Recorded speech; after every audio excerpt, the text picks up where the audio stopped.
The Garden of Eden story is part of what I consider the supernatural poetry of history of human beings.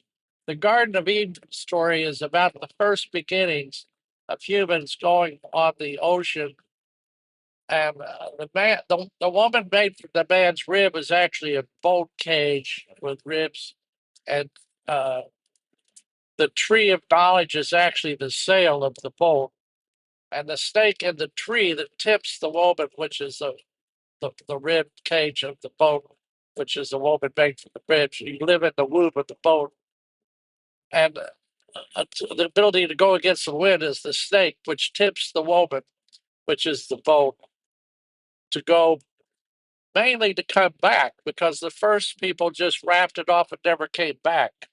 So they died. They were considered, you know,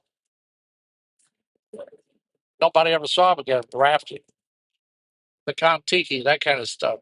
But then when they started staking against the wind to come back, that was the most first scientific knowledge considered the most like nuclear power back in the very early human existence, the ability to navigate. The word Naga is the god of the sea.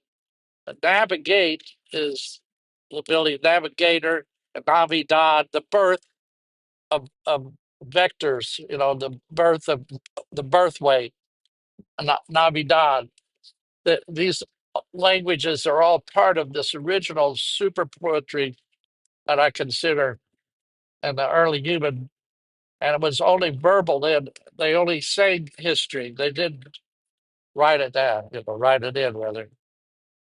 So the Naga to Eden story is that the first Naga is like one of the first known religions before Hindi even.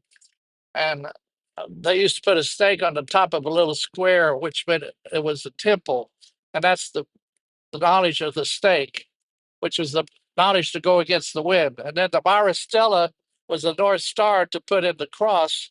This is where the Christian cross comes from. When they take boats out and put them on the ground, they turn them upside down and live in it.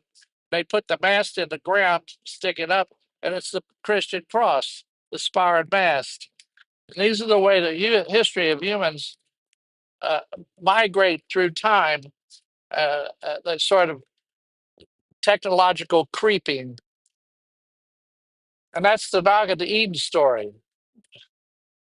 Sean Houston was going to make a movie about it, sent his son to meet Bucky Fuller. That's when I met his son,